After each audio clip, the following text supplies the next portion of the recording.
Hello friends, welcome to simplified paramedical. आज का हमारा टॉपिक है रूट्स ऑफ ड्रग एडमिनिस्ट्रेशन। हम इसमें लर्निंग ऑब्जेक्टिव्स देखते हैं जिस भी टॉपिक के ऊपर हम इस वीडियो में डिस्कस करने वाले हैं। तो पहला तो हो गया route of drug administration. Second हमारे पास में क्लासिफिकेशन ऑफ ड्रग रूट, हम ड्रग्स के रूट के क्लासिफिकेशन को देखेंगे इसमें। देन उसके बाद में टाइप ऑफ ड्रग एडमिनिस्ट्रेशन, तो हम कौन कौन से टाइप से ड्रग को एडमिनिस्टर कर सकते हैं उसके बारे में डिस्कस करेंगे। और लास्ट में हम देखेंगे ट्रांसडर्मल ड्रग डिलीवरी सिस्टम के बारे में, जिसको हम TDDS बोलते हैं।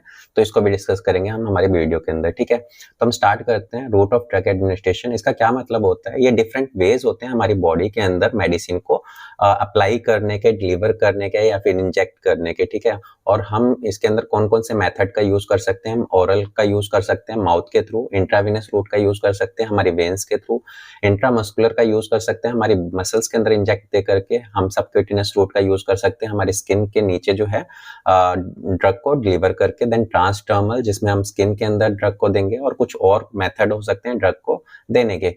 अब इसके इंपॉर्टेंस क्या होंगे? ड्रग रूट एडमिनिस्ट्रेशन के क्या इंपॉर्टेंट होते हैं कि जब हम इन रूट्स के थ्रू मेडिसिन को डिलीवर करते हैं हमारी बॉडी के अंदर, तो क्या इफेक्ट आता है, क्या इंपॉर्टेंस? पहला है एफिशिएंसी। अगर आप सही से ड्रग रूट को सिलेक्ट करते हो तो इससे क्या होगा? ड्रग की इफेक्टिवनेस भी बढ़ जाती है और आपको डिजायर्ड रिजल्ट भी मिल जाएंगे। सेकंड, इसके अंदर इंपॉर्टेंस है स्पीड ऑफ एक्शन। अलग अलग टाइप के रूट्स के अपने खुद के ऑनसेट ऑफ एक्शन या फिर ऑनसेट ऑफ टाइम जो होते हैं वो अलग अलग होंगे। जैसे कि आपने अगर माउथ के थ्रू मेडिकेशन इंजेक्ट किया तो उसका एक्शन जो है वो आपको स्लो दिखाई देगा। अगर आप इंट्रावेनस रूट का यूज कर रहे हो तो वहां पे उस ड्रग का इफेक्ट जो है आपको जल्दी से दिखाई देगा। तो इंट्रावेनस रूट का आप यूज इमरजेंसी कंडीशन में कर सकते हो। देन पेशेंट कंफर्ट, हर एक ड्रग रूट का अपना खुद का एक कंफर्ट होता है जो कि पेशेंट को प्रोवाइड हो सकता है। तो अलग अलग टाइप के रूट्स जो हैं वो अलग अलग टाइप से पेशेंट को कंफर्ट जो है वो प्रोवाइड कर सकते हैं। सेफ्टी, कुछ रूट जो होते हैं वो क्या करते हैं? मिनिमाइज करते हैं साइड इफेक्ट को, ड्रग के साइड इफेक्ट को मिनिमाइज करने का काम करते हैं। नेक्स्ट है इसमें डिजीज स्पेसिफिसिटी। हमारी बॉडी के कुछ रूट जो होते हैं वो टारगेट करते हैं हमारी बॉडी के स्पेसिफिक एरियाज को, ठीक है, जिसकी वजह से आपको क्या मिलेगा? हमारी बॉडी के अंदर जो भी मेडिसिन आप डिलीवर करने वाले हो, अगर आपने सही से रूट को सिलेक्ट किया है तो उसका इफेक्ट भी बढ़ जाएगा, उसका ट्रीटमेंट के आउटकम भी जो है आपको अच्छे मिलेंगे और उसके साइड इफेक्ट भी कम आएंगे, ठीक है। तो इस वजह से आप कोई भी रूट जो होता है वो डिजीज स्पेसिफिसिटी भी दे सकता है, ठीक है। तो ये इसके इंपॉर्टेंस थे कि आपको अगर ड्रग रूट जो है वो सिलेक्ट करना है तो उसकी वजह से आपको क्या क्या बेनिफिट्स हो सकते हैं, तो ये उनकी इंपॉर्टेंस है। नेक्स्ट है इसमें classification of drug routes. Drug routes को क्लासिफाई करने के लिए हमारे पास में दो मेन रूट्स होते हैं। पहला लोकल रूट्स और दूसरा हम बोलते हैं सिस्टेमिक रूट्स। लोकल रूट्स में हमारे पास में टॉपिकल रूट बोल सकते हैं या फिर टॉपिकल एडमिनिस्ट्रेशन बोल सकते हैं, और लोकल रूट्स के अंदर सेकंड जो है वो इनहेलेशनल रूट हो सकता है। सिस्टेमिक के अंदर एंट्रल रूट और दूसरा पेरेंट्रल रूट। अब एंट्रल रूट जो है वो हम ओरल एडमिनिस्ट्रेशन माउथ के थ्रू देने का काम करते हैं। पेरेंट्रल में हमारे पास में और अलग कैटेगरीज आ जाती हैं। पेरेंट्रल में हम आईवी या फिर इंट्रावेनस रूट का यूज कर सकते हैं, इंट्रामस्कुलर रूट का यूज कर सकते हैं, सबक्यूटेनियस रूट का यूज कर सकते हैं और ट्रांसडर्मल रूट का यूज कर सकते हैं। अब यहाँ पे देखते हैं हम एक एक करके इन सभी रूट्स के अंदर हम मेडिसिन को कहाँ पे अप्लाई करने का काम करते हैं। तो पहला है टॉपिकल एडमिनिस्ट्रेशन। इसके अंदर हम जो ड्रग है उसको हमारी स्किन या फिर म्यूकस मेम्ब्रेन के ऊपर अप्लाई करने का काम करते हैं। सेकंड है इनहेलेशनल। इसके अंदर हम ड्रग जो है वो इनहेलेशनल के थ्रू जो है हमारी बॉडी के अंदर अप्लाई करने का काम करते हैं, और इसमें ड्रग जो है वो रेस्पिरेटरी ट्रैक्ट के अंदर एंटर करेगा, ठीक है। तो देन उसके बाद में सिस्टेमिक में हमारे पास में एंट्रल रूट, जिसमें हम ओरल एडमिनिस्ट्रेशन दे रहे हैं, उसमें ड्रग को जो है हम माउथ के थ्रू डिलीवर करने का काम करते हैं, और ये हमारे गैस्ट्रोइंटेस्टाइनल ट्रैक्ट में जाकर के सिस्टेमिक इफेक्ट देने का काम करती है। देन उसके बाद में है पेरेंट्रल रूट के अंदर हमारे पास में पहला है इंट्रावेनस। इंट्रावेनस में हम ड्रग जो है वो हम हमारी बॉडी की वेन्स के अंदर देने का काम करते हैं, जिसकी वजह से इसका ऑनसेट ऑफ एक्शन जो होता है वो काफी फास्ट होता है। देन इंट्रामस्कुलर, इसमें हम ड्रग को मसल टिश्यू के अंदर इंजेक्ट करने का काम करते हैं, और नॉर्मली जो मसल टिश्यू हम यूज करते हैं वो कौन सी मसल्स होंगी? डेल्टोइड मसल्स और वास्टस लैटरलिस मसल जो है वहां पे हम नॉर्मली मेडिसिन को इंजेक्ट करने का काम करते हैं। नेक्स्ट इसके अंदर सबक्यूटेनियस रूट। सबक्यूटेनियस में हम क्या करते हैं? सबक्यूटेनियस लेयर के अंदर ड्रग को इंजेक्ट करने का काम करते हैं। अब सबक्यूटेनियस लेयर जो होती है वो काफी थिन हो सकती है, बट हमारी बॉडी के कुछ एरियाज होते हैं जहाँ पे सबक्यूटेनियस फैट की लेयर जो है वो थिक हो सकती है, और वहां पे हम इजिली मेडिकेशन को अप्लाई कर सकते हैं। अब वो एरिया कौन से होंगे? अब्डोमेन हो सकता है, थाई हो सकते हैं और अपर आर्म हो सकते हैं। देन है ट्रांसडर्मल एडमिनिस्ट्रेशन। इसमें हम मेडिकेशन को स्किन के ऊपर अप्लाई करने का काम करते हैं, और इसका सिस्टेमिक इफेक्ट हमें मिलता है क्योंकि हाँ स्किन के नीचे जो भी ब्लड वेसल्स होती हैं वहाँ पे ये ड्रग एब्सॉर्ब होती है और हमारे ब्लड स्ट्रीम के अंदर एंटर करके हमें सिस्टेमिक इफेक्ट देने का काम करती है। तो ये था ड्रग रूट का क्लासिफिकेशन, जिसमें हमारे पास में लोकल और सिस्टेमिक रूट थे। लोकल के अंदर टॉपिकल, इनहेलेशनल, और सिस्टेमिक के अंदर एंट्रल और पेरेंट्रल रूट आ जाएंगे, ठीक है। देन उसके बाद में हम बात करते हैं टाइप ऑफ ड्रग एडमिनिस्ट्रेशन। कौन कौन से टाइप के ड्रग एडमिनिस्ट्रेशन होंगे। तो पहला है इंटेस्टाइनल, या फिर इसको हम एंट्रल रूट भी बोलते हैं। हम इसके बारे में डिस्कस करते हैं। तो पहला इसके अंदर इंटेस्टाइनल रूट के अंदर हमारा पहला जो रूट होगा वो ओरल रूट होगा, क्योंकि ओरल के थ्रू जो भी हम मेडिसिन लेंगे वो हमारे एंट्रल या फिर इंटेस्टाइन के अंदर जाने का काम करेगी। Oral route drug administration is most common and convenient method. ये सबसे कॉमन और कन्वीनियंट होता है। इसमें ड्रग को जो है ओरली दिया जाता है और हमारी बॉडी के गैस्ट्रोइंटेस्टाइनल ट्रैक्ट के अंदर डिफरेंट एरिया के अंदर ड्रग जो है वो एब्सॉर्ब होने का काम करती है। देन ओरल रूट के क्या एडवांटेज होंगे वो हम देख लेते हैं। पहला एडवांटेज क्या है, ये नेचुरल होती है, कन्वीनियंट होती है और मोस्ट एक्सेप्टेबल होती है। देन उसके बाद में ये सेफ होती है और मोस्ट इकोनॉमिकल होती है। देन उसके बाद में है अलो सेल्फ मेडिकेशन। आप खुद से ही मेडिसिन जो है वो ले सकते हो और इसके अंदर अगर आपको कोई भी साइड इफेक्ट दिखते हैं तो आप इसको विड्रॉ कर सकते हो अगर कोई भी टॉक्सिक इफेक्ट आते हैं मेडिसिन के उस कंडीशन में। देन उसके बाद में है does not require sterility of medications. यहाँ पे आपको स्टेरिलिटी मेंटेन करने की ज्यादा जरूरत नहीं होती है, जिसकी वजह से ये कॉस्ट इफेक्टिव होती है, सस्ती पड़ जाती है, क्योंकि यहाँ पे स्टेरिलिटी मेंटेन करना इतना ज्यादा जरूरी नहीं होता है, ठीक है। देन उसके बाद में इसके डिसएडवांटेज, जो ओरल रूट है उसके क्या डिसएडवांटेज होंगे वो देख लेते हैं। Onset of action is slow. आपने जो ड्रग लिया है उसका जो एक्शन है वो आपको बहुत ज्यादा स्लो दिखाई देगा, तो इस वजह से ये इमरजेंसी कंडीशन में आप यूज नहीं कर सकते हो। दूसरा है इसका एब्जॉर्प्शन जो होता है वो इररेगुलर और अनप्रेडिक्टेबल होता है। खाना जो आपने फूड लिया है उसकी वजह से, जीआई ट्रैक्ट के अंदर जो भी फूड है उसकी वजह से इसका एब्जॉर्प्शन जो होता है वो इररेगुलर और अनप्रेडिक्टेबल हो सकता है, डिपेंड करेगा जो आपने डाइट लिया उसके ऊपर, ठीक है। देन है unsuitable during vomiting and severe diarrhoea. अगर किसी पेशेंट को वॉमिटिंग की कंडीशन है या डायरिया की कंडीशन है तो उस कंडीशन में अगर वो ओरल मेडिकेशन लेता है तो उसके लिए सुटेबल नहीं होगी, क्योंकि अगर वो वॉमिटिंग कर देगा तो वो मेडिसिन बाहर आ जाएगी, और अगर वो डायरिया की कंडीशन में है तो वो रेक्टल रूट से हमारी बॉडी से बाहर निकल जाएगी, तो उसका कोई भी इफेक्ट नहीं आ पाएगा। देन उसके बाद में not applicable for unconscious patient. कोई भी पेशेंट जो अनकॉन्शियस कंडीशन के अंदर है, आप उस पेशेंट को ये वाली ड्रग रूट जो है उसके थ्रू जो है मेडिकेशन नहीं दे सकते हो, ठीक है। देन सम ड्रग्स में be destroyed by GIT fluid और नॉट एब्सॉर्ब्ड। कुछ जो ड्रग्स होती हैं उनको हम जीआईटी ट्रैक के थ्रू या फिर ओरल रूट से नहीं दे सकते हैं, क्योंकि हमारे जो जीआईटी फ्लूइड्स होते हैं या फिर स्टमक के अंदर जो एसिड्स होते हैं या फिर इंटेस्टाइन के अंदर जो भी एंजाइम्स या फिर जो भी केमिकल्स होते हैं वो क्या करते हैं, उस ड्रग को डिस्ट्रॉय करने का काम करते हैं। इस वजह से वो ड्रग जो है वहां पे एब्जॉर्ब भी नहीं हो पाती है। ओके, नेक्स्ट इसके अंदर है hepatic first pass effect reduces बायोबिलिटी। इसका क्या मतलब है इसको हम समझते हैं पहले। तो हेपेटिक फर्स्ट पास इफेक्ट का मतलब क्या होता है, जब भी कोई भी ड्रग हम ओरल रूट से लेते हैं तो ओरल रूट से लेने के बाद में जब इंटेस्टाइन के अंदर ये ड्रग एब्जॉर्ब होगी तो एब्जॉर्ब होने के बाद में ये सबसे पहले हमारे लीवर के अंदर पहुंचती है, और लीवर जो है वो इस ड्रग को क्या करती है, मेटाबोलाइज करती है। मेटाबोलाइजेशन की वजह से क्या होता है, कुछ अमाउंट जो ड्रग है वो वहां पे यूजफुल नहीं रहती है और बची जो ड्रग्स है वो हमारे सिस्टेमिक सर्कुलेशन में पहुंचती है और तब वो वहां पे इफेक्ट दिखाती है। तो ड्रग जो है मेटाबोलाइज होने के बाद में जो यूज में नहीं आती है उसकी वजह से क्या होता है, ड्रग का जो प्रॉपर अमाउंट के अंदर जो इफेक्ट आना चाहिए था वो नहीं आता है। इसको हम इसके डायग्राम में समझते हैं कि मान लो आपने 100 mg की कोई भी ड्रग ली है। ड्रग लेने के बाद में क्या होता है, इंटेस्टाइन के अंदर ये कुछ अमाउंट के अंदर तो हमारी बॉडी में एब्सॉर्ब नहीं होती और हमारी बॉडी से बाहर निकल जाती है। जैसे 20 mg जो ड्रग है हमारी बॉडी से बाहर निकल गई, बाकी की 80 mg जो ड्रग है वो पोर्टल वेन के थ्रू कहाँ पे पहुंचेगी, हमारे लीवर के अंदर पहुंचेगी। लीवर में जाने के बाद में यहाँ पे क्या होता है, मेटाबोलाइजेशन होता है। मेटाबोलाइजेशन में क्या होता है, 60 mg जो ड्रग है वो हमारी अनयूजफुल फॉर्म में आ जाती है, जिसका यूज नहीं कर पाएगी हमारी बॉडी मेटाबोलाइजेशन की वजह से। अब बच्ची कितनी हमारे पास में 20 mg, और 20 mg जो ड्रग है वो हमारे सिस्टेमिक सर्कुलेशन में पहुंचती है, और ये 20 mg जो है यही हमारी बॉडी के ऊपर इफेक्ट डालने का काम करती है। अब इसी को हम क्या बोलते हैं, बायोअवेलेबिलिटी बोलते हैं, कि जो आपने ड्रग दी है वो रिड्यूस होकर के हमारे पास में 20 mg जो है वो हमारे सिस्टेमिक सर्कुलेशन में गई है, जिसकी वजह से इसका इफेक्ट जो है वो कम आएगा, ठीक है। इसी को हम क्या बोलते हैं, हेपेटिक फर्स्ट पास इफेक्ट, और इसकी वजह से जो इसका इफेक्ट कम हुआ है उसको हम क्या बोलते हैं, इसकी बायोअवेलेबिलिटी, जो कि क्या हो जाएगी, कम हो जाएगी, ठीक है। देन उसके बाद में इंटेस्टाइनल फर्स्ट पास इफेक्ट मे अकर, ठीक है।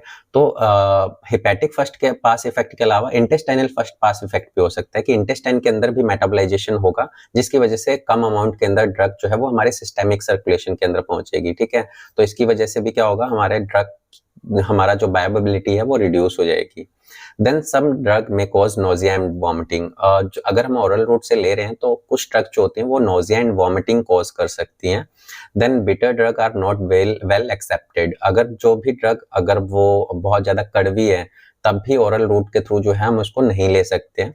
देन उसके बाद में है डोजेस फॉर्म। अब जो भी हम ओरल रूट से मेडिसिन लेंगे उसमें जो भी हम डोजेस का यूज करेंगे वो किस फॉर्म में हो सकती हैं, वो टैबलेट्स में हो सकती हैं, कैप्सूल्स में हो सकती हैं, पाउडर फॉर्म में हो सकती हैं, ग्रेन्यूल्स हो सकते हैं, मिक्सचर, सस्पेंशन, सिरप और इमल्शन जो है ये हमारी डोजेस फॉर्म होंगी जिसको हम ओरल रूट से लेते हैं। तो ये कुछ हमारे डिसएडवांटेज थे। देन हम बात करते हैं सबलिंगुअल रूट। सबलिंगुअल रूट के अंदर हम ड्रग जो है वो हमारी टंग के नीचे प्लेस करने का काम करते हैं और उसको डिसॉल्व होने देते हैं। अब हमारे जो टंग है उसके नीचे क्या होता है, म्यूकोजल मेम्ब्रेन होती है और बहुत सारी ब्लड वेसल्स होती हैं जिसकी वजह से वहां पे ड्रग की एब्जॉर्प्शन फास्ट हो जाती है, ठीक है। एडवांटेज क्या होंगे सबलिंगुअल रूट के, rapid and uniform absorption suitable for emergency like angina. तो इसमें रैपिड और यूनिफॉर्म एब्जॉर्प्शन होता है वहां पे ब्लड वेसल्स होने की वजह से, और इसका यूज हम इमरजेंसी कंडीशन में कर सकते हैं, जैसे हार्ट अटैक की कंडीशन में एंजाइना जो एक सिम्टम फील होता है जिसमें आपको पेन फील होगा, उस कंडीशन में हम इस रूट का यूज कर सकते हैं। देन है बाईपास लीवर मेटाबॉलिज्म। इसका एडवांटेज और क्या होगा, ये हमारे लीवर मेटाबॉलिज्म को बाईपास करेगा क्योंकि ये ड्रग जो है आपके जीआई ट्रैक में नहीं जाएगी, जीआई ट्रैक में नहीं जाएगी तो लीवर के पास में नहीं जाएगी। अब लीवर के पास में नहीं जाएगी तो वहां पे मेटाबॉलाइजेशन नहीं होगा ड्रग का, जिसकी वजह से इसकी जो बायोअवेलेबिलिटी होगी वो बढ़ जाएगी, ठीक है। देन उसके बाद में है remaining drug can be spelled out if needed. अगर इफेक्ट आने के बाद में अगर आपका एंजाइना या फिर चेस्ट पेन जो है वो कम हो जाता है तो आप इसको बाहर भी निकाल सकते हो आपके माउथ से। ओके, डिसएडवांटेज क्या होंगे सबलिंगुअल रूट के, तो पहला इसके अंदर unsuitable for drug with unpleasant taste, smell और इरिटेंट प्रॉपर्टीज। हम ऐसी ड्रग को जीभ के नीचे नहीं रख सकते हैं जिसका टेस्ट जो है वो अच्छा ना हो, उसकी स्मेल अच्छी ना हो और इरिटेटिंग जो है प्रॉपर्टी हो उसकी, उस कंडीशन में। Then inconvenient for large doses for long term use, ठीक है। हम यहाँ पे लार्ज डोज का यूज नहीं कर सकते हैं, हमारे टंग के नीचे जो है लार्ज अमाउंट के अंदर ड्रग को हम नहीं रख सकते हैं और वो भी लंबे टाइम के लिए। सबलिंगुअल रूट को जो है इस इमेज में आप देख सकते हैं, इसमें टंग के नीचे जो है वो ड्रग को जब हम प्लेस करेंगे तो इसको हम क्या बोल देंगे, सबलिंगुअल रूट। अगर आप बक्कल के साइड में अगर ड्रग को रखोगे तो इसको हम क्या बोलते हैं, बक्कल रूट बोलते हैं। यहाँ पे टैबलेट जो है वो बक्कल साइड में रखते हैं। इसमें होता क्या है, आप देखिए यहाँ पे ये जो म्यूकोजल मेम्ब्रेन आपको दिख रही है, म्यूकोजल मेम्ब्रेन चाहे वो बक्कल टैबलेट है चाहे वो सबलिंगुअल टैबलेट है, वहां पे म्यूकोजल मेम्ब्रेन होगी और म्यूकोजल मेम्ब्रेन में ये ड्रग डिसॉल्व होना स्टार्ट होती है और डिसॉल्व होकर के कहाँ पे पहुंच जाएगी, हमारे ब्लड वेसल्स के पास में। ब्लड वेसल्स में जाने के बाद में ये ड्रग जो है वो एब्जॉर्ब होना स्टार्ट हो जाती है इनके थ्रू, और ये ड्रग जो है वो कहाँ पे पहुंच जाएगी, हमारे सिस्टेमिक सर्कुलेशन के अंदर पहुंच जाएगी, जिसकी वजह से इनका इफेक्ट जो होता है वो काफी जल्दी या फास्ट आएगा हमारे पास में, और ये लीवर को बाईपास करने का काम कर रही है, हमारे जीआई ट्रैक में नहीं जा रही है। तो इस तरीके से सबलिंगुअल रूट काम करेगा। नेक्स्ट है हमारे पास में रेक्टल रूट। रेक्टल रूट के अंदर हम ड्रग को रेक्टल के अंदर डिलीवर करने का काम करते हैं। इसमें हम स्पोस्ट्रेस, ऑइंटमेंट और अनीमा का यूज कर सकते हैं। एडवांटेज क्या होंगे हमारे रेक्टल रूट के, हम उस कंडीशन में यूज कर सकते हैं जब ओरल रूट जो है उसके अंदर मेडिसिन देना पॉसिबल ना हो, जैसे कि सीवियर नोजिया, वॉमिटिंग और पैरालाइटिक की इलियम की कंडीशन में हम ओरल रूट से मेडिकेशन को नहीं दे सकते हैं, तो वहां पे हम रेक्टल रूट का यूज कर सकते हैं। देन बाईपास द लीवर, ये लीवर को बाईपास करने का काम करेगा, जिसकी वजह से क्या होगा, इसकी एब्जॉर्प्शन जो होगी वो सिस्टेमिक एब्जॉर्प्शन होगी और इसका इफेक्ट जो है वो ज्यादा जल्दी आएगा। Then evacuant enema. अब इवैक्यूएंट अनीमा का क्या मतलब होता है, यहाँ पे हम अपने इंटेस्टाइन को खाली करने के लिए इवैक्यूएंट अनीमा का यूज कर सकते हैं, जिसमें हम फीकल मैटर को हमारे इंटेस्टाइन से बाहर निकालने का काम करते हैं सर्जरी से पहले। डिलीवरी में इसका यूज कर सकते हैं, एक्सरेज फॉर जीआईटी के अंदर इसका यूज कर सकते हैं, तो ये इसके एडवांटेज है। नेक्स्ट है रिटेंशन एनीमा। रिटेंशन एनीमा का क्या मतलब होगा, कोई भी ड्रग जब हम रेक्टल रूट से देंगे तो हमारी ड्रग उसी लोकल एरिया के अंदर या फिर उसी जगह पे रहे, हमारी ड्रग जो है वहां से मूव ना करे रेक्टल रूट से, तो उसको हम क्या बोलेंगे, रिटेंशन एनीमा बोलेंगे। इसका यूज जो है हम लोकल इफेक्ट डालने के लिए हम इसका यूज करेंगे और इसका एब्जॉर्प्शन भी कैसा होगा, सिस्टेमिक एब्जॉर्प्शन होगा। नेक्स्ट है डिसएडवांटेज। डिसएडवांटेज क्या हो सकते हैं, ये पेशेंट जो है, इसमें पेशेंट के लिए एम्ब्रेसिंग हो सकता है, पेशेंट के लिए अनकंफर्टेबल हो सकता है ये वाला रूट जो है। देन इसके अंदर एब्जॉर्प्शन जो है वो स्लो हो सकता है, इरेगुलर हो सकता है, अनप्रिडिक्टेबल भी हो सकता है। ओके, नेक्स्ट इसके अंदर इनहेलेशनल रूट। इनहेलेशनल रूट के अंदर हम ड्रग जो है वो गैसेस, वेपर और एरोजोल्स की फॉर्म में हमारी बॉडी के अंदर डिलीवर कर सकते हैं, या फिर कुछ मेडिसिनल गैसेस जैसे ऑक्सीजन और वोलेटाइल एनेस्थेटिक जो है वो भी इनहेलेशनल रूट के अंदर हम डिलीवर कर सकते हैं। ठीक है, देन इसके एडवांटेज क्या होंगे इनहेलेशनल रूट के? रैपिड ऑनसेट ऑफ एक्शन आएगा, क्योंकि यहाँ पे जो एब्जॉर्प्शन होगी वो पल्मोनरी एंडोथेलियम के थ्रू होगी। ठीक है, then ideal for respiratory disease. ये किसके लिए आइडियल होगा? रेस्पिरेटरी डिजीज के लिए आइडियल होगा, जिसमें अस्थमा की कंडीशन के लिए हम ब्रोंकोडायलेटर और साल्ब्यूटामोल को भी इसके अंदर एडमिनिस्टर कर सकते हैं। Then sterile administration is possible without contaminating remaining materials. तो इनहेलेशनल रूट के अंदर स्टरलाइजेशन जो होता है, स्टरलिटी जो होती है वो काफी इंपॉर्टेंट होती है, क्योंकि जो ड्रग है वो हमारे रेस्पिरेटरी सिस्टम के अंदर जाने वाली है, तो वहां पे आपको स्टरलिटी का ध्यान रखना पड़ेगा। इसके अलावा अलो फॉर कंट्रोल एडमिनिस्ट्रेशन। यहाँ पे जो इनहेलेशनल रूट के थ्रू आप ड्रग को डिलीवर करने का काम करोगे, यहाँ पे आपका कंट्रोल्ड एडमिनिस्ट्रेशन होगा। आप कंट्रोल कर सकते हो आपको कितने अमाउंट के अंदर ड्रग देनी है। अगर कोई भी साइड इफेक्ट आते हैं तो उसी टाइम पे आप उस इनहेलेशनल ड्रग को आप बंद कर सकते हो। देन डिसएडवांटेज क्या होंगे? इरिटेंट वेपर में cause inflammation, increase respiratory secretions. अगर कोई भी इरिटेंट वेपर है वो हमारी जो रेस्पिरेटरी ट्रैक है उसके अंदर इन्फ्लामेशन कॉज कर सकती है, और वहां पे सिक्रेशंस भी आ सकते हैं। Expensive apertures required. अब इनहेलेशनल रूट के अंदर अगर आपको मेडिसिन को डिलीवर करना है तो यहाँ पे कुछ अपर्चर या फिर कुछ इक्विपमेंट की जरूरत पड़ती है, जैसे कि हमारे पास में निम्बलाइजर होना चाहिए। निम्बलाइजर के थ्रू जो लिक्विड फॉर्म है उसको हम गैसेस के अंदर चेंज करते हैं या फिर एरोजोल्स के अंदर चेंज करते हैं, देन हम रेस्पिरेटरी ट्रैक के थ्रू इनको डिलीवर करने का काम करते हैं। तो यहाँ पे जो ड्रग की एब्जॉर्प्शन होगी वो कहाँ से होगी? हमारी जो पल्मोनरी एंडोथेलियम लेयर होती है वहाँ आपकी जो सेल्स होती हैं वहां पे इसका एब्जॉर्प्शन होता है। इस डायग्राम के अंदर आप समझ सकते हो। देन उसके बाद में हम बात करते हैं पेरेंटल एडमिनिस्ट्रेशन। पेरेंटल एडमिनिस्ट्रेशन के अंदर हम क्या करते हैं? हम ड्रग को जो है वो डायरेक्टली बॉडी टिश्यूज के अंदर या फिर ब्लड स्ट्रीम के अंदर डालने का काम करते हैं, विदाउट क्रॉसिंग इंटेस्टाइनल म्यूकोजा। यहाँ पे आपको इंटेस्टाइनल म्यूकोजा के अंदर डालने की जरूरत नहीं होती है, क्योंकि डायरेक्टली जब आपने बॉडी टिश्यू फ्लूइड और ब्लड स्ट्रीम के अंदर डाल दिए तो ये जो है इंटेस्टाइनल म्यूकोजा जो है उसको क्रॉस नहीं करेगी। Then sterile condition are crucial for all form of the parental route. जितने भी पेरेंटल रूट के टाइप्स हमने देखे थे उन सभी के अंदर स्टाइल कंडीशन जो होती है वो क्रूशियल होती है, क्योंकि जो भी ड्रग जा रही है वो हमारे ब्लड स्ट्रीम या फिर बॉडी टिश्यूज के अंदर जा रही है, जिसकी वजह से इन्फेक्शन होने के चांसेस जो है वो बढ़ जाते हैं। देन एडवांटेज क्या होंगे पेरेंटल रूट के? पहला एडवांटेज क्या होगा? इसमें इमीडिएट ऑनसेट ऑफ एक्शन। आपको बहुत जल्दी इसका ऑनसेट ऑफ एक्शन जो है वो दिखाई देगा, तो सुटेबल होता है इमरजेंसी कंडीशन। नेक्स्ट है इसके अंदर bypass GIT fluid, liver metabolism, ensuring drug stability. तो ये जीआईटी फ्लूइड को बाईपास करने का काम करेगा, हिपैटिक फर्स्ट पास इफेक्ट को भी बाईपास करेगा, फिर लीवर मेटाबॉलिज्म को भी बाईपास करेगा, और जिसकी वजह से ड्रग की स्टेबिलिटी जो है वो इंक्रीज हो जाती है। एप्लीकेशन एप्लीकेबल फॉर अनकॉन्शियस और नॉन कोऑपरेटिव पेशेंट। ये एप्लीकेबल हो सकता है, हम उन पेशेंट के अंदर भी दे सकते हैं जो कि अनकॉन्शियस है या बेहोश की कंडीशन में है, या फिर वो पेशेंट जो कि कोऑपरेट नहीं करते, उन पेशेंट के अंदर भी हम पेरेंटल रूट का यूज कर सकते हैं। ये सुटेबल होगा वॉमिटिंग और डायरिया की कंडीशन में भी। जब हमने देखा था कि ओरल रूट के अंदर जब पेशेंट को डायरिया और वॉमिटिंग की कंडीशन होती है तो हम ओरल रूट का यूज नहीं कर सकते हैं, बट पेरेंटल रूट के अंदर हम इसका यूज कर सकते हैं, चाहे उसको डायरिया या वॉमिटिंग की कंडीशन है तब भी। Then effective for drugs not absorb from the GIT. ये उन ड्रग्स के लिए भी सुटेबल है जो ड्रग हमारी जीआईटी ट्रैक के अंदर एब्जॉर्ब नहीं होती हैं। ठीक है, देन डिसएडवांटेज क्या होंगे पेरेंटल रूट के? तो डिसएडवांटेज में क्या होगा? यहाँ पे स्टाइल प्रोसीजर की जरूरत पड़ती है, यहाँ पे इन्फेक्शन के चांसेस भी बहुत ज्यादा बढ़ जाते हैं। दूसरा है ये पेनफुल हो सकता है, और हमारे जो लोकल टिश्यूज हैं जहाँ पे आप मेडिसिन को डिलीवर करने वाले हो वहाँ पे इंजरी भी कॉज कर सकता है। सेल्फ मेडिकेशन इज चैलेंजिंग और इम्पॉसिबल। आप सेल्फ खुद से ही मेडिकेशन को जो है डिलीवर नहीं कर सकते आपकी बॉडी के अंदर, आपको जो है यहाँ पे असिस्टेंट की जरूरत पड़ेगी। देन उसके बाद में less safe compare to oral administration. ये कम सेफ होती है ओरल एडमिनिस्ट्रेशन से, क्योंकि यहाँ पे क्या होता है स्टेरिलिटी ज्यादा जरूरी होता है, पेनफुल होगा, टिश्यूज के अंदर इंजरी हो सकती है, यहाँ तक कि नर्व इंजरी होने के भी चांसेस होते हैं, और आपके ब्लड वेसल्स के अंदर भी इंजरी हो सकती है। सेल्फ मेडिकेशन नहीं कर सकते हो, तो इसलिए कम सेफ होती है ओरल एडमिनिस्ट्रेशन से। देन जनरली मोर एक्सपेंसिव, और ये थोड़ी सी एक्सपेंसिव भी होगी, तो ये इसके डिसएडवांटेज थे। Then local application. तो local application is a straightforward method of drug administered directly at the desired site of the action.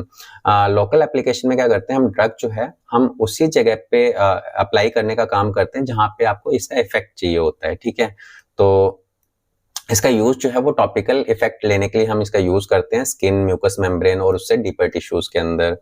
Next है एक्शन। यहाँ पे जो ड्रग का एक्शन होगा जिस भी जगह पे या फिर जो भी लोकल साइट के ऊपर जहाँ पे आपने ड्रग को अप्लाई किया है, ये वहीं पे एक्शन परफॉर्म करने का काम करते हैं। ये जो है सिस्टेमिक इफेक्ट जो है वो नहीं दिखाएगी, आपके ब्लड स्ट्रीम में एंटर करने का काम नहीं करेगी। तो लोकल जो एप्लीकेशन के अंदर हम जो ड्रग यूज करते हैं, जिस भी एरिया के अंदर प्रॉब्लम आई है आप वहीं पे उसका यूज कर सकते हो। ठीक, नेक्स्ट है site of local application. Local application के लिए कौन कौन सी साइट के ऊपर हम मेडिकेशन का यूज कर सकते हैं? पहला स्किन।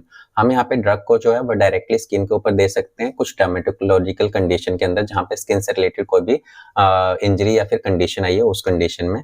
देन आईज, यहाँ पे आप आई ड्रॉप्स का या फिर ऑइंटमेंट का यूज कर सकते हो आई को ट्रीट करने के लिए, इन्फेक्शन, इन्फ्लामेशन और कुछ कंडीशन जैसे कि ग्लूकोमा के लिए। ठीक है। देन ईयर, वहाँ पे आप ईयर ड्रॉप सॉल्यूशन का यूज कर सकते हो ईयर इन्फेक्शन के लिए, इन्फ्लामेशन के लिए, और वहाँ पे रिमूविंग एक्सेस ईयर वैक्स को रिमूव करने के लिए भी आप इसका यूज कर सकते हो। तो यहाँ पे आपको जिस भी जगह पे ड्रग का इफेक्ट चाहिए आप वहीं पे उस ड्रग का यूज कर रहे हो। ठीक है। तो इस तरीके से हमारे लोकल एप्लीकेशन के अंदर यूज होगा। देन नोज के लिए आप नेजल स्प्रे ड्रॉप्स इनको यूज करते हो ताकि आप नेजल कंजेशन, एलर्जीज और साइनस इन्फेक्शन को ठीक कर पाओ। देन थ्रोट्स, गार्गल स्प्रे और लोजेंजेस का यूज करेंगे शूटिंग और शॉर्ट थ्रोट और treating short throat infection. Throat के इन्फेक्शन को ठीक करने के लिए, शॉर्ट थ्रोट की कंडीशन को ठीक करने के लिए आप गार्गल स्प्रे और लोजेंजेस का यूज करोगे, जो कि ये लोकल या फिर टॉपिकल एप्लीकेशन देने का काम करेंगे। देन टीथ, दांत के लिए आप डेंटल जेल, पेस्ट और सॉल्यूशंस का यूज करोगे जो कि ट्रीट करते हैं गम्स डिजीज, टूथएक को और ओरल इन्फेक्शन को। गम, टॉपिकल मेडिकेशंस लाइक जेल और ऑइंटमेंट का यूज कर सकते हो आप गम इन्फेक्शन को ठीक करने के लिए। जिंजिवाइटिस, जिसमें इन्फ्लामेशन ऑफ गम और कैंकर सोर्स हो जाएंगे, उस कंडीशन के अंदर आप जो है इसका यूज कर पाओगे इस रूट का। देन रेक्टम के अंदर आप स्पोस्ट्रीज और रेक्टल ऑइंटमेंट का यूज करोगे ट्रीट करने के लिए हेमरोइड, कॉन्स्टिपेशन और इन्फ्लामेटरी वोवल डिजीज जो होगी उसको ट्रीट करने के लिए आप रेक्टम रूट के अंदर स्पोस्ट्रीज या फिर रेक्टल ऑइंटमेंट का यूज कर सकते हो। देन विजाइनल टैबलेट, क्रीम और जेल का यूज कर सकते हो विजाइनल इन्फेक्शन, ईस्ट इन्फेक्शन और विजाइनल ड्राइनेस को ट्रीट करने के लिए। Then urethral suppositories gel may be utilized for treating urinary tract infection, urethritis और other urethral condition के अंदर भी हम इस टॉपिकल एप्लीकेशन का यूज कर सकते हैं। तो इसमें आपने सभी में देखा कि जिस भी जगह के ऊपर आपको इफेक्ट चाहिए, आप जो ड्रग है उसी जगह के ऊपर अप्लाई करने का काम कर रहे हो और वहां पे आपको इफेक्ट मिल रहा है। तो आपको ना ही आईवी रूट यूज करना है, ना ही आपको ओरल रूट यूज करना है। तो आपको ये सारे रूट यूज नहीं करने, आपको जिस भी जगह पे इफेक्ट चाहिए आप वहीं पे उस ड्रग को यूज करोगे उसके इफेक्ट के लिए। देन कॉमन डोजेस फॉर्म, और कौन कौन सी डोजेस फॉर्म हो सकती हैं लोकल एप्लीकेशन के लिए या फिर टॉपिकल एडमिनिस्ट्रेशन के लिए। तो यहाँ पहला है dusting powders, fine powder apply on the skin for conditions like rashes, itching और फंगल इन्फेक्शन। तो डस्टिंग पाउडर का यूज जो है हम स्किन की कंडीशन को ट्रीट करने के लिए यूज कर सकते हैं, जैसे किसी को रैशेज हो हुए हैं या फिर इचिंग या फिर फंगल इन्फेक्शन हुए हैं उस कंडीशन के अंदर। ऑइंटमेंट्स, ये सेमी सॉलिड प्रिपरेशंस होती हैं, इनका यूज जो है हमारी प्रोटेक्टिव बैरियर बनाने का काम होती है और प्रमोट हीलिंग करने का काम होता है। क्रीम्स, ये जो है इमल्शंस होता है वाटर का या फिर ऑयल का, ठीक है, ये मिक्स करके जो है क्रीम्स बनाई जाती हैं। इनका यूज हमारी स्किन को मॉइस्चराइज करने के लिए, ट्रीटिंग एक्जिमा और डिलीवरिंग मेडिकेशंस जो है इसके लिए हम क्रीम्स का यूज करेंगे। देन इमल्शंस, ये इमल्शंस क्या होते हैं? लिक्विड प्रिपरेशंस होती हैं containing small drops of oil disperse in water. ठीक है, इसके अंदर क्या होते हैं? वाटर के अंदर हम ऑयल को मिक्स करते हैं और ये कौन सी कंडीशन के अंदर हम इसका यूज करते हैं? ड्राई स्किन और डर्मेटाइटिस की कंडीशन को ट्रीट करने के लिए। जेल, इसमें सॉलिड, सेमी सॉलिड्स और जेल लाइक सब्सटेंस होते हैं और कंटेनिंग मेडिकेशन होती है। इसके अंदर हम इजिली एब्जॉर्प्शन होगा और लोकलाइज्ड इफेक्ट आएगा जेल का। देन लोशंस, लिक्विड प्रिपरेशंस होती हैं, स्किन के ऊपर अप्लाई करते हैं मॉइस्चराइजेशन के लिए, कूलिंग के लिए और मेडिकेटिंग पर्पस के लिए।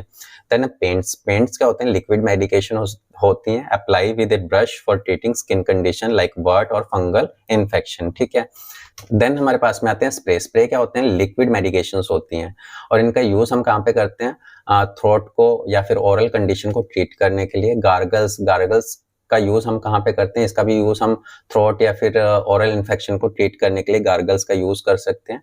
देन लिनीमेंट्स क्या होते हैं? टॉपिकल प्रिपरेशंस होते हैं कंटेनिंग ऑयल, अल्कोहल और अदर इंग्रेडिएंट्स को मिला करके लिनीमेंट्स बनाए जाते हैं। इनका यूज जो है by applied by rubbing for relief from muscle pain, ठीक है, और इन्फ्लामेशन। इनका यूज जो है हम रब करके, हमें जहाँ पे भी इफेक्ट चाहिए वहाँ पे हमें इसको रब करते हैं और हमें इन्फ्लामेशन है या फिर मसल पेन है उसको हम ठीक कर सकते हैं। देन है प्लास्टर्स, ठीक है, प्लास्टर एडेसिव पैचेज होते हैं कंटेनिंग मेडिसिन। यहाँ पे पैचेज होते हैं जिसके अंदर मेडिसिन जो है वो होती है और इसको हम स्किन के ऊपर अप्लाई करने का काम करती है और ये लोकलाइज ट्रीटमेंट करने का काम करती है, जैसे पेन के लिए, इन्फ्लामेशन और कोई भी इंजरी के लिए। देन है ड्रॉप्स, लिक्विड मेडिकेशन डिस्पेंस्ड इन ड्रॉप फॉर्म, ठीक है, इसके अंदर लिक्विड मेडिकेशन होती है बट इनको ड्रॉप फॉर्म के अंदर हम इसके यूज करते हैं, जैसे कि ईयर ड्रॉप्स हो गई या आई ड्रॉप्स होगी और नोज ड्रॉप्स हो गई और थ्रोट ड्रॉप्स होगी। इनके अंदर हम अलग अलग टाइप की ड्रॉप्स का यूज कर सकते हैं अलग अलग टाइप की कंडीशन को ट्रीट करने के लिए। Specialized formulation, special type of jellies और vaginal tablets cater to specific local application। यहाँ पे कुछ और specific formulations हो सकते हैं जो कि jellies के फॉर्म में हो सकती हैं और vaginal tablets की फॉर्म में हो सकती हैं और इनका भी क्या होगा, लोकल इफेक्ट होगा, जैसे कि such as vaginal administration. Next है इसके अंदर ट्रांसडर्मल ड्रग डिलीवरी सिस्टम, जिसको हम TDDS भी बोलते हैं। इसके अंदर हम क्या करते हैं, ट्रांसडर्मल पैचेस का यूज करते हैं और इसका यूज जो है हम क्या किस वजह से करते हैं, स्लो और सुस्टेन ड्रग के एब्जॉर्प्शन के लिए हम इसका यूज करते हैं। इसका एब्जॉर्प्शन जो है वो सिस्टेमिक सर्कुलेशन में होगा क्यूटेनियस टिश्यूज के थ्रू, ठीक है। कैसे होगा, यहाँ पे आप समझ सकते हो इस डायग्राम के अंदर हमारे पास में वैसे इस टाइप के दो मेथड होते हैं। पहला मेथड होता है उसको बोलते हैं डर्मल ड्रग डिलीवरी सिस्टम और दूसरा जो मेथड है उसको बोलते हैं ट्रांसडर्मल ड्रग डिलीवरी सिस्टम। इन दोनों के अंदर क्या होता है, यहाँ पे जो स्किन की लेयर के ऊपर हम पैचेस को अप्लाई कर देते हैं इस तरीके से और ये पैचेस क्या होते हैं हमारे स्किन के अंदर क्यूटेनियस टिश्यूज के अंदर इनका एब्जॉर्प्शन होना शुरू हो जाता है और ये हमारे ब्लड वेसल्स के पास में पहुंच जाते हैं और ब्लड वेसल्स में इनका एब्जॉर्प्शन होना स्टार्ट हो जाता है, ठीक है, और ये हमारे सर्कुलेशन में आ जाती है ड्रग और इस वजह से हमें इफेक्ट भी दिखाई देता है। देन है these patches allow drugs to be absorbed through hair follicles, sweat glands, sebaceous glands। अब इन जो ड्रग्स होती हैं वो एब्जॉर्ब कैसे होती हैं, ये हेयर फॉलिकल्स, स्वेट ग्लैंड्स और सेबेशियस ग्लैंड्स के थ्रू जो है इन ड्रग का एब्जॉर्प्शन होता है हमारी ब्लड वेसल्स के अंदर, ठीक है, और इसकी वजह से क्या होता है, ये बाईपास करते हैं हमारे लीवर को, GI ट्रैक को भी, ठीक है। Then transdermal patches example and site of application. Transdermal patches के कुछ एग्जांपल और किस जगह पे हम इनको अप्लाई कर सकते हैं उनके कुछ एग्जांपल देख लेते हैं। तो इसके अंदर पहला है नाइट्रोग्लिसरीन। नाइट्रोग्लिसरीन का यूज हम कहाँ पे करते हैं, एंजाइना को ट्रीट करने के लिए। एंजाइना जो है वो एक कंडीशन है जिसमें चेस्ट पेन होता है, ठीक है, पेशेंट को हार्ट अटैक की कंडीशन के अंदर। अब नाइट्रोग्लिसरीन जो है वो उसका काम होता है ब्लड वेसल्स को डायलेट कर देना, जिसकी वजह से ब्लड फ्लो जो है वो इम्प्रूव हो जाएगा। हार्ट अटैक की कंडीशन में क्या होता है, जो हमारी कोरोनरी आर्टरीज होती हैं वो ब्लॉक हो जाती हैं, तो उसको ट्रीट करने के लिए हम नाइट्रोग्लिसरीन के पैच को यूज कर सकते हैं। इसको अप्लाई कहाँ पे कर सकते हैं, हम स्किन के ऊपर अप्लाई कर सकते हैं, चेस्ट के ऊपर अप्लाई कर सकते हैं या फिर अपर आर्म के ऊपर जो है इसको हम अप्लाई कर सकते हैं। देन है हायोसिन। हायोसिन जिसको हम स्कोपोलामाइड के नाम से भी जानते हैं, इसका काम क्या होता है, नोजिया और वॉमिटिंग को प्रिवेंट करना होता है, पर्टिकुलरली मोशन सिकनेस और पोस्ट ऑपरेटिव नोजिया को कम करने के लिए इसका यूज कर सकते हैं। इसका यूज जो है, इसको अप्लाई हम कहाँ पे करते हैं, इस पैच को हम ईयर के पीछे जो है इसको अप्लाई करने का काम करते हैं या फिर हम अपने स्किन के ऊपर इसको अप्लाई कर सकते हैं थेराप्यूटिक यूजेस के लिए। देन हमारे पास में क्लोनिडीन। क्लोनिडीन का यूज जो है हम ब्लड प्रेशर को कम करने के लिए यूज करते हैं बाय रिलैक्सिंग ब्लड वेसल्स। इसका यूज जो है हम कहाँ पे करते हैं, इसको अप्लाई करने का काम हेयरलेस एरियाज के अंदर, जो कि अपर आर्म के अंदर जो हेयरलेस एरिया होगा वहां पे इसको अप्लाई करने का काम करते हैं।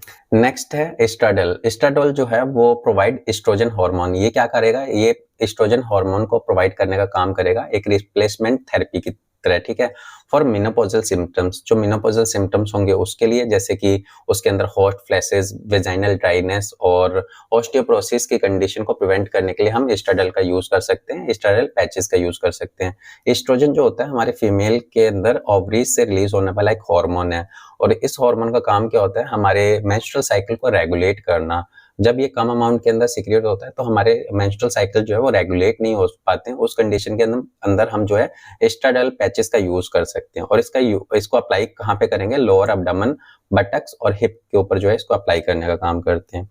नेक्स्ट है इसके अंदर निकोटीन। इसका यूज कहाँ पे करते हैं हम, स्मोकर्स कि स्मोकिंग को क्विट करवाने के लिए हम इसका यूज़ करते हैं।